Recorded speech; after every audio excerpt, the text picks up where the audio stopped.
Hey everybody, welcome back to Decode Tech, and in this video we're going to be talking about loops. So doing repetitive tasks is one of people's least favorite things generally in a job, but what's nice is with programming in computers don't mind doing repetitive tasks. They can do it for eons and never get tired of doing it because it's just a computer. And the way you can do that in programming is with something called a loop. And so these loops are fundamental to programming languages, so this isn't just Python. And there's two main types of loops. There's counting loops and conditional loops. So counting loops repeat for a certain number of times, whereas conditional loops keep repeating as long as a certain condition is met. So a counting loop in Python is known as a for loop, and in many other languages as well, it's called a for loop. So if we look here in my code editor, I have a file open called loop_tut.py, and I have a for loop starting with the keyword for. Notice it's highlighted, and then I have the word value. This word value could be anything. It's actually just a variable. So if you want to think about it as like for variable in, if I can spell variable. So for variable in, for and in being keywords. And then after this I have something you haven't seen yet called a Python list. Don't worry about that too much. We're going to get into lists in a different video. Basically all you need to know is a list is a collection of something. And these values are separated by commas. So this list has 4 values. And then at the end comes a colon. Remember, we had a colon at the end of an if statement, the same thing at the end of our for loop, and it means the same thing. Hey Python, a block of code is coming. And remember, a block of code is just indented code that has to do with that above line of code. So in line 3, we have our block of code indented of what will happen each time through our loop. So this variable called value that I put here isn't a sign like we're used to with the equals sign, but it is a variable that stores data just like any other variable. And the data it stores is the value in whatever you're looping over each time through the loop. Now each time through a loop is called a fancy word, iteration. So each iteration through the loop, it stores the next value. So for example, the first time through our loop, it'll store 7. The second time, it'll store 8. The third time 9, and so on till the end of the values. So what's going to happen is when we run this loop, it's going to come down to line 2, run the for loop, and print out this code block. Then once it's done, it'll go back up to line 2 and evaluate again until it's done with all the values in the thing we're iterating over. So this should run 4 times. Let's try it.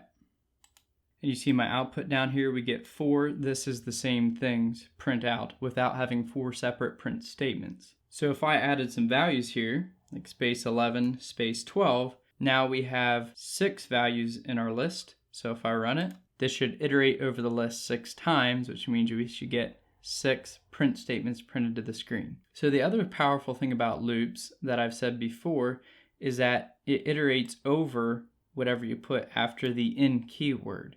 In this case, it's a list. So I said value is storing each of these values in the list one at a time through each iteration. So I'm going to go over to loop_tut1.py, and so instead of printing out a string here, I'm actually printing out the variable value. So each time it should print the next value in the list. So in our case, it should print out 7, 8, 9, and 10. So I'm going to go ahead and hit start, and you'll see here at the bottom, we get 7, 8, 9, 10 because each iteration or each time through the loop, it gets the next value in the list or whatever you're iterating over. I'm going to clear my output console down here by typing in clear and hitting enter. Now to better help you visualize this, VS Code has a nice debugger built in where if I hover over behind the numbers here, I get this little red dot. So if I go on the line 3 here and click, that dot will stay there. Now when I hit start, it'll stop on that line and let me see what's happening with my code. So I'm going to hit start, and you see it stops right away at my breakpoint. This red dot is called a breakpoint. Now, so we've already executed this line of code, so value is already storing 7. And the way you can see that is over here on the left-hand side, VS Code has our variables, and here you see value is holding 7. And also, if you hover over that variable, you see a little 7 pop up. Now I have a couple options up here on my debug menu. I can either stop the debugging, which I don't want to do. I could step over this line, which would just take me back to the beginning of the loop. I can step into it, which will execute that line, and I can also step out. Or I can hit continue, which will continue to the next breakpoint. I'm just going to hit step into. It's going to jump back up to line 2, and it's going to print that 7 out to our debug console. I'm going to hit continue. It's going to take us back down to our print statement. And now you see value is equal to 8, and down here it's ready to execute this line of code once I hit step into again. And you'll see that 8 prints down to the console. Now I could keep doing this to the end, but if I already saw what I want to see and I'm done, I can simply click on my breakpoint again, or that red dot, and now hit continue, and it'll just finish out the rest of the code. And now you see we got 7, 8, 9, 10 down in our output. Now I told you we can loop over more than just lists. And so to show you that, I'm going to go to loop tut2.py. And here after the in keyword, you see we have the string hello world. And so a string can almost be thought of as a list of characters or letters. And so now for my loop variable, instead of calling it value, I named it letter. Since it's a variable, I can call it whatever I want. Generally, I like to call it something to do with what I'm working with. In this case, letter made a lot of sense. So I say for letter in the string hello world, print letter. Once again, I'm accessing that variable. So if I run this, you might be able to predict what's going to happen. I get hello world, one character at a time printed out. All right, let's move on to loop tut3.py. And down at the bottom, I have some comments. Just ignore them for now. Comments are just something the interpreter will ignore, or just for the programmer. And I have a list of numbers again. So I'm going to start to show you a little bit more of the power of loops. So far we've just been printing out pretty much pointless stuff, but this is where you can start to really do some powerful things. So instead of just looping over the data, now as we loop over it, we're doing something with those individual values. And in this case, we're going to make a multiplication table for 6, and we're going to make it up to 10 times. So for example, we're going to do for number in 1, 2, 3, 4, 5, 6, 7, 8, 9, 10. So this loop will execute 10 times. Now the code I'm going to execute is in the code block on line 3, and I'm saying print num, which is our variable storing whatever value in the thing we're iterating over. So I'm saying print num, comma, which means space, then concatenate the values. So plus the text or the string x space 6 space equals, and then comma, which means space and join together whatever expression is over here, which is the number times 6. So for the first iteration, we should get 1 stored in num, so print 1 times 6 equals 1 times 6, which equals 6. So it should be 1 times 6 equals 6. Next iteration will be 2, so it'll be 2 times 6 equals 2 times 6, which is 12, so it would be 2 times 6 equals 12, and so on all the way up to 10. So I'm just going to clear my output again, and now I'm going to run this. And you see we got it, 1 times 6 equals 6, all the way up to 10 times 6 equals 60. And to show you a little better, I'm going to put a breakpoint here at line 3, hit the run button. It's going to go straight to line 3, so num is already holding 1. Then if I hover over num, you should see it says 1 is stored in it. If I hit the step into, you'll see our result print to the screen. Go back up to the top of the loop, hit step in again, 2 times 6 equals 12. Step in again, I see num is storing 3. If I hover over num, it shows our 3. And if I want it to continue to the end, remove my breakpoint and hit continue. All right, now what did that save us from? So I'm going to get into my commented code down here. So this down here is essentially equal to these 2 lines of our loop. So I'm going to uncomment this out, and I'm going to comment out our loop. You see we get the same output. So the benefit is if we wanted to add more numbers, we would have to copy and paste these lines and then change like the 10 and the 10 to the next number. Whereas with our loop, we still keep it at 2 lines of code, which is nice and concise. And all we have to do is add more values to our list here, and it will increase perfectly. Okay, so let's move on to while loops now. So for loops or counting loops, they execute a specific amount of times, which is however many values are in whatever they're looping over, whereas a while loop tests a condition and keeps going until that condition is no longer true. So in this case, I'm taking input from a user and I'm saying, do you want to continue? Type Y or N for yes or no. So I'm saying while, so you start a while loop with the while keyword, and then I'm using a conditional statement, test equals, remember the double equals for equality, the string of y, or test equals a string of capital Y, then do this code block. And I'm saying print still going. And then on line 7, I'm retesting my test variable, and I'm saying get input again for yes or no.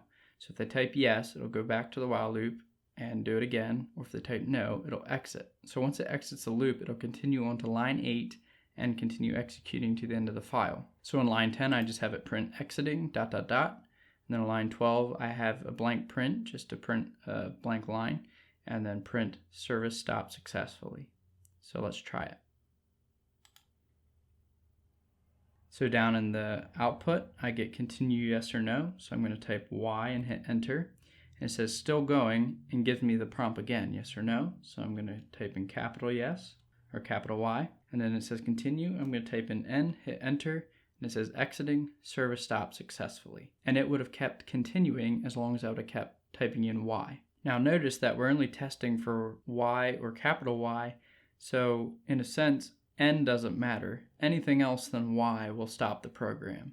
So I'm going to run it again, and I'll just hit enter, and it'll stop right away. I'm going to clear the output, and I want to talk about infinite loops. An infinite loop is a loop that will just keep running and running and running until the computer is turned off or something of that nature. In other words, the condition will never be false, and so it'll just keep executing. So if I were to comment out test, and the user types in Y once, it'll just keep executing for infinity. So I'm going to hit start, and it's going to say continue. I'm going to hit Y, and you notice I just get still going, still going, still going, still going, just continuously printing out. And it'll just keep doing that because the condition will never be false. So to end it, I can just hit Control C, and that'll put a keyboard interrupt and stop the program. So I'm going to clear the screen of all that. And you'll probably hit these at one time or another in your code because it's easy to forget something like that. And so don't worry, just hit Control C and you'll be good to go. Now I want to mention two keywords you can use in loops called break and continue. Now these aren't recommended to be used a whole lot, but they can come in handy sometimes, and you might see them in code, so I just thought I'd let you know about them. So for a not real practical example, but just to show you how they work, on line 7, I'm going to type break. Now what this will do is once the program comes down here, it'll execute line 6, and then it will break out of the loop at line 7, regardless of anything else. And so line 8 will never get tested, and it'll just stop the program. So I'm going to run it. I'm going to hit Y, and you see it says still going, so it does execute line 6, but then it breaks it right away. It never gives us the option to test again. Now I'm going to replace that with continue, and what continue does is instead of breaking, it says skip this line, or skip the rest of the code block, but go back to the beginning of the loop. So in essence, it's exactly what we did when we commented out the test line, and it will produce an infinite loop in this case. It won't always produce an infinite loop, but in our case it will. So if I hit Y, you see it'll give us that infinite loop again. Control C to get out of it. Alright, so I'm going to go to loop 5 and finish out our tutorial with the range function. So remember, a function is just something with a name and open and close parentheses right after it, like the print function or the int function, and that function does something normally related to the name of it. So what range does is it gives us a sequence of numbers, and depending on the input or the arguments we pass to it. So in this case on line 1, I have the arguments 1 and 6 passed to it. And if you hover over it, VS Code will give you a little hint. It says return an object that produces a sequence of numbers from start inclusive to stop exclusive. So we're starting at 1 and we're stopping at 6, but the stop is exclusive, so it'll stop at 5. I'll run this to show you. And you see we get 1, 2, 3, 4, 5. So this is essentially like we did with the list example, except for instead of having to enter all the numbers, all we have to do is enter 2 numbers, and it'll give us a sequence between those 2 numbers. Now I'm going to comment out that block. Now this block on line 4, or this loop on line 4, has a shortcut. If you just give range one number, it'll give you the range from 0 up to, but not including that number. So this would give us 0, 1, 2, 3, 4, which is still 5 values, but just realize it starts at 0 and you don't get the number you typed in. So I'll run it, and we get 0, 1, 2, 3, 4. So if you wanted 1 through 5, you have to do what we did in the first example, starting with the 1 and then comma, giving it a 6. Or if you'd rather, you could do 5 plus 1, and that would give you your 5. All right, I'm going to comment out that loop and move on to the next one.